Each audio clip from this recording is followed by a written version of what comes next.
Isaías 60, versículos de 1 a 5.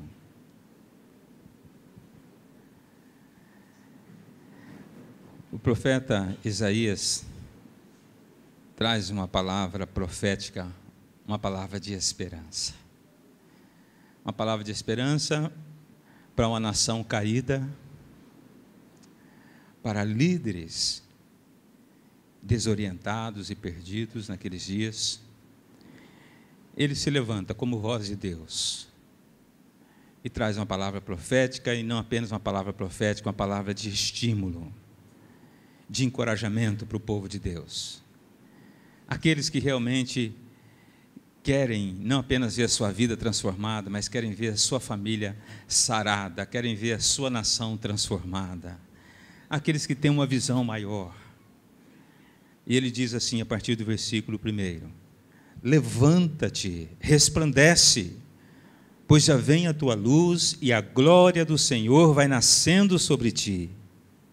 As trevas cobrem a terra e a escuridão os povos, mas sobre ti o Senhor vem surgindo e a sua glória se vê sobre ti. As nações caminharão à tua luz e os reis ao resplendor que te nasceu.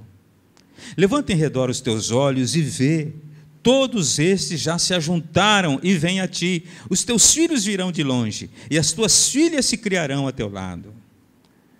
Quando vires, ficarás radiante, e o teu coração estremecerá e se alegrará.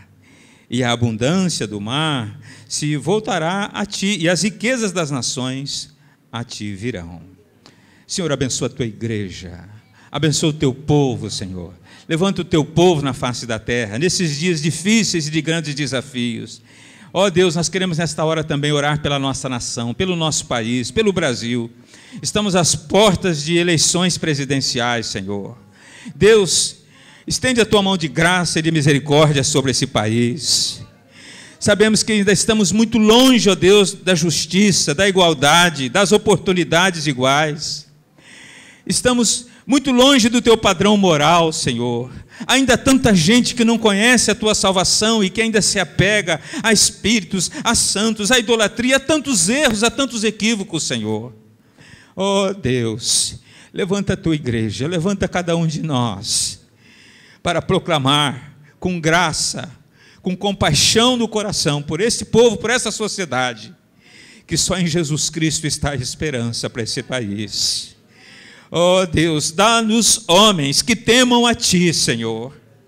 Dá-nos, ó Deus, pessoas, Senhor, que estejam dispostas a preservar valores que vêm do Senhor, valores cristãos para esta sociedade, Senhor. Abençoa o teu povo, abençoa a igreja, abençoa a nação, abençoa todos que precisam desesperadamente do Senhor nesta nação tão enferma. Em nome de Jesus nós oramos. Amém. Época de eleição, a gente sempre acaba sendo procurado por algumas pessoas que estão dentro da política, não é? E nós temos que deixar a nossa posição com clareza. A posição nossa da Igreja do Nazareno já é bem conhecida daqueles que são membros há mais tempo em relação à política, mas eu gostaria de hoje à noite falar um pouquinho também para aqueles que são mais novos na igreja. Nós temos 3 ou 4 tipos de comportamento da igreja com a política no nosso país. Um é através daqueles que querem quase que uma fusão, igreja e política. E você vai ver aí muita gente cristã se envolvendo na política, achando que com a política e com a fé, eles podem fazer um grande benefício para o país, podem ajudar a resolver a situação do país. Ao mesmo tempo, essas mesmas pessoas que querem quase que uma fusão, igreja e política, e promovem isto e permitem que a política entre pelas portas sagradas da igreja, entre para o recinto que é exclusivo de Deus e da sua palavra. Permite que a política seja elevada no lugar onde se é para elevar o nome do Senhor e a palavra do Senhor. muitas dessas pessoas, sem querer aqui generalizar e colocar todas dentro da mesma situação, mas sabemos que muitas estão não apenas querendo o bem da nação, o bem da sociedade, muitos estão querendo, cá entre nós, vamos reconhecer isso, o seu bem pessoal, porque a política passou a ser também um meio de ascensão social, passou a ser também um meio de ascensão financeira. As pessoas sabem que não é só o salário dentro da política, que dizem que já é muito bom, mas são as oportunidades que surgem lá dentro de conseguir alguma coisa a mais nesta área financeira e o poder que está lá dentro. Então, isso seduz as pessoas. É lamentável a gente ver nesses dias, né, inclusive pela televisão, né, cenas assim que, irmãos, a gente fica com misto de pena e de riso no coração. Os candidatos, você deve ter visto os candidatos que estão aí, e alguns se colocando como cristãos e usando, inclusive, a posição de cristão para angariarem votos para chegar aonde querem para os seus interesses pessoais. Nós estamos num momento muito delicado do nosso país, temos esta posição de pessoas que querem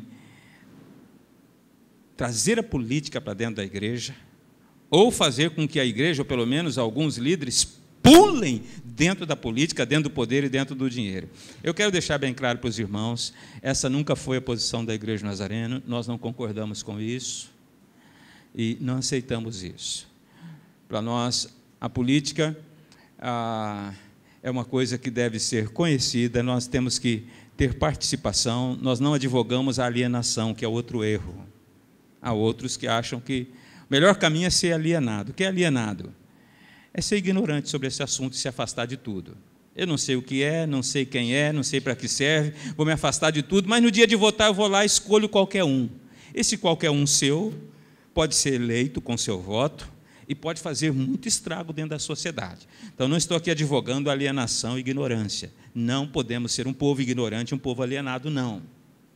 Mas nós temos que saber perfeitamente qual é a nossa posição, o nosso papel como povo de Deus, como agente de Deus, como instrumentos de Deus de transformação de vidas e transformação social. E o que é política? Então, sejam criteriosos. Pastor, qual é o seu candidato? Nunca dei e não vou dar e nem permitir que a Igreja do Senhor, a Igreja do Nazareno, abrace um candidato e diga, esse é o nosso candidato. Perdoem, não estou ofendendo ninguém, mas nós não temos nenhuma pessoa que mereça esse grau de confiança para dizermos, a Igreja do Nazareno, a Igreja de Jesus Cristo, apoia, confia e põe a mão no fogo por essa pessoa, pelo que ela fizer. Nós não temos ninguém assim. Por isso nós não oficializamos candidato nenhum. E o povo de Deus não é gado.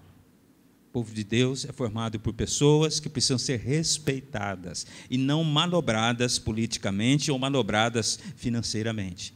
São pessoas que amam o Senhor, que estão dentro de uma igreja porque confiam num pastor, confiam na igreja, confiam no Senhor Jesus, e não estão ali para serem iludidas e machucadas, feridas, por qualquer espertalhão de púlpito. Nós vemos assim. As coisas têm que ser bem colocadas aqui. Então, eu estou sendo um pouco pressionado mais uma vez, mas quero já informar, a nossa igreja não entrou na política, não vai entrar na política, não temos um candidato oficial da igreja, você está livre para votar, só te peço que, por favor, seja criterioso. Não seja como algumas pessoas dizem, não, vou votar em fulano de tal, por quê? Ele é um pão, tem olhos verdes e não sei o quê. Senhor, tenha misericórdia de nós, criatura. Tenha. Não, porque fulano fez um show lá no meu bairro. Olha, foi fulano, Beltrano, cantou, sapateou. Foi uma maravilha, vou votar nele. Nós precisamos ter mais seriedade e mais responsabilidade com a nossa posição. Ok. Dito isto, colocado isto, nós temos recebido algumas pressões de algumas pessoas, não vou ser antiético aqui e nominar ninguém, mas já recebemos algumas visitas, nos procuraram por educação. Se eu tenho tempo, eu recebo, porque eu não sou também de dizer, não tenho tempo e tendo tempo e mentindo. Eu não sou de mentir. Eu não tenho tempo, não, irmão, não vai dar, não tenho tempo para isso. Ou então, se eu tiver tempo, eu recebo. E aproveito a oportunidade, evidentemente, para dar minha evangelizada também. Então, já andaram uns 4 lá pelo gabinete já. Mas, pastor vai votar em quem? Me perdoe. É a mesma posição que eu tenho com essa coisa de dízimo e oferta que eu já disse na igreja. Eu ensino, fico feliz que você seja fiel ao Senhor, mas prefiro não saber se você é dizimista ou não, porque eu quero ter a liberdade de tratar você com amor ou de exortar você se for preciso, independente de você ser dizimista ou não, que você não confunda o tratamento que eu estou lhe dando por causa do seu dinheiro, ou pela falta do seu dinheiro. Então, eu prefiro ter as mãos livres em relação a isso, e eu também prefiro não dizer meu candidato, eu vou votar, mas tenho o meu critério. Só estou compartilhando o critério, você escolhe os seus nomes para fazer a sua votação. Mas se informe, não seja alienado. Nós sabemos que a política pode contribuir bastante para a mudança de um país. Agora, preste atenção no que eu vou lhe dizer, irmão. A política, ela não transforma um país sozinho. Não. Sabemos que a política, ela pode também até atrasar o desenvolvimento de um país. O que transforma mesmo é aquilo que já se tem experiência há 2000 anos. O Evangelho da graça redentora do Filho de Deus. Esse transforma. E nós estamos, como cristãos, no meio de uma revolução silenciosa, uma revolução espiritual nesse país, que já vem de algumas décadas, semeando a palavra e vendo mudanças acontecerem no nosso país. Só não conseguimos mais resultados ainda exatamente porque o paganismo nos atrapalha. Mas nós vamos continuar nessa direção. Nós cremos que é o Evangelho que transforma. Então, não são as leis que estão transformando o nosso país. As leis ajudam, dão norte, que ajudam um pouco, mas não é pelo conhecimento delas que o país está sendo transformado, não. Nem tampouco é por causa de economia. Temos crescido, mas ainda somos o segundo país mais injusto na distribuição de renda do mundo. Do mundo. Segundo, com pior distribuição de renda no mundo. Então, me perdoem aqueles que trombeteiam que isso daqui já é o céu. Não é o céu. Não sou tolo, não é o céu. Não acredito que a mudança do mundo vem só pela educação. A educação é fundamental. A ignorância realmente coloca o ser humano para viver quase numa situação de limitação. Essa que é a verdade. A educação ajuda muito, muito. Mas não é a educação sozinha que transforma uma nação.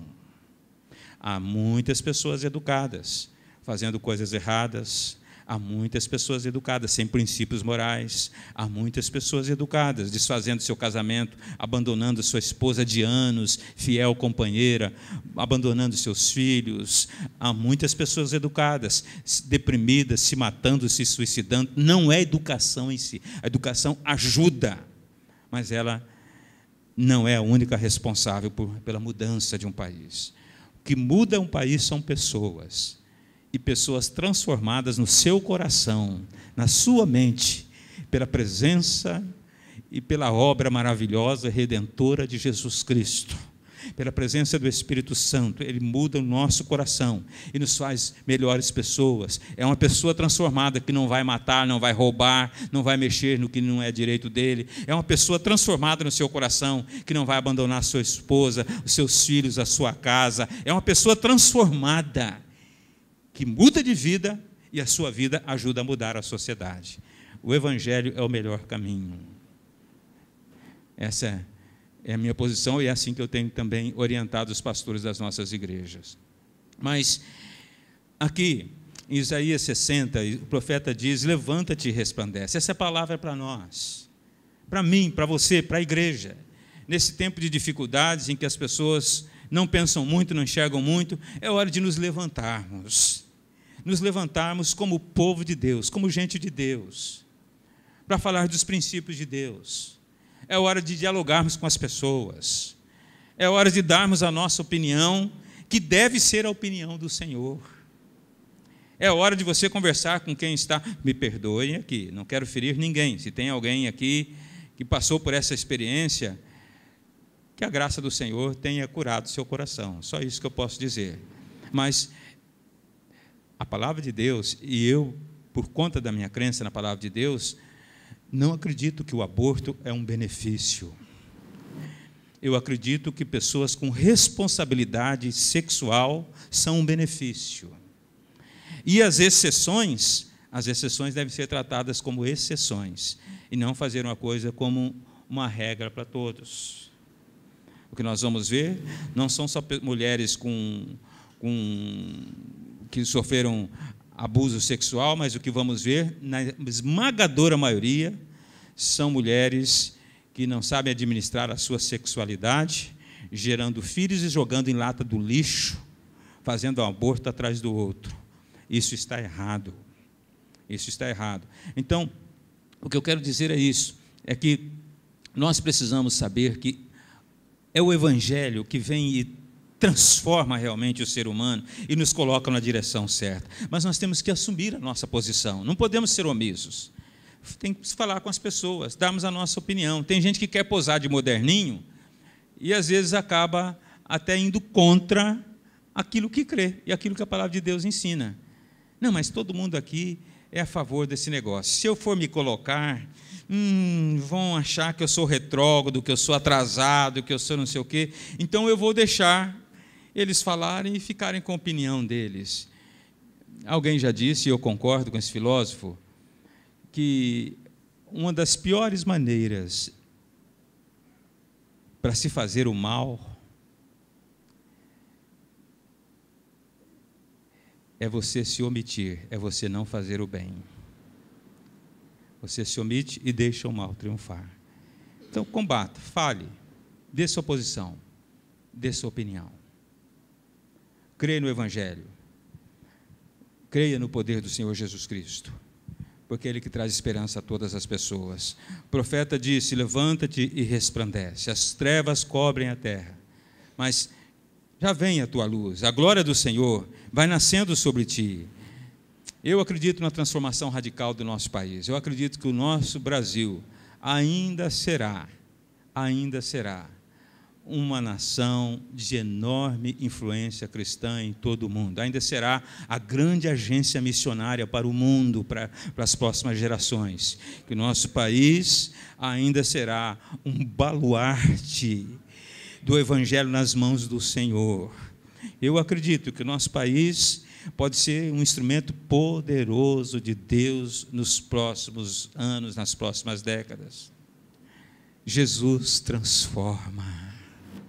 Ele transforma a vida do homem. Faz de qualquer pessoa uma pessoa nova, com valores novos, com princípios novos.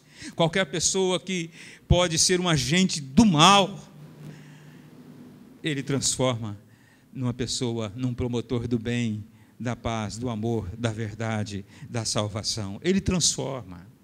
Jesus Cristo é capaz de transformar uma família. Ele sara uma família, Ele ajuda nos relacionamentos, Ele liberta de vícios, Ele muda a mentalidade das pessoas, Ele reaproxima, Ele traz o perdão nos corações.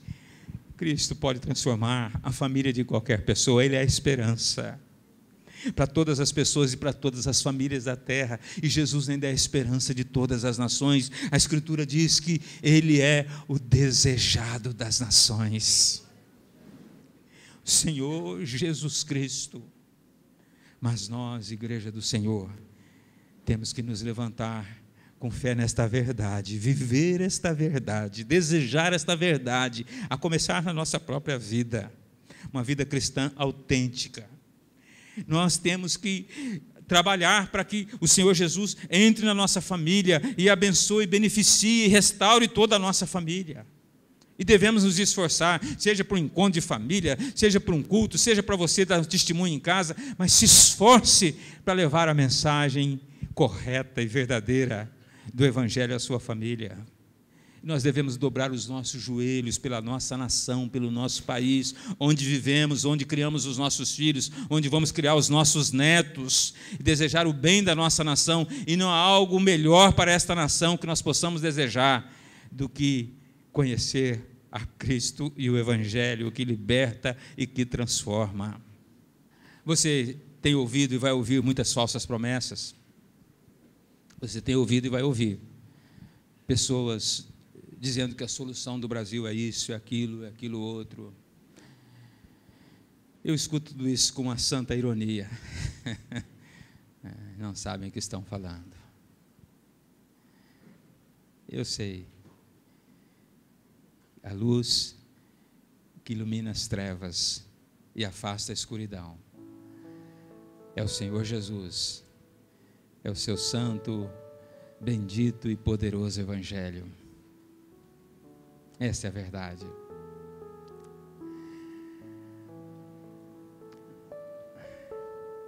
Nós não podemos fugir da verdade. Não podemos ser alienados, dizer que não há problema no país. Outros se fazem de alienados na questão familiar. Não há problemas na minha família. E às vezes tem problema ali, está cheio de problema. Alguns se escondem dizendo, não há problema na minha vida. E a vida está cheia de problemas. Nós precisamos que a verdade do Senhor entre no nosso coração. Nós precisamos conhecer o Senhor e a sua verdade libertadora, redentora. Nós vamos orar. Feche seus olhos onde você está agora, em nome de Jesus.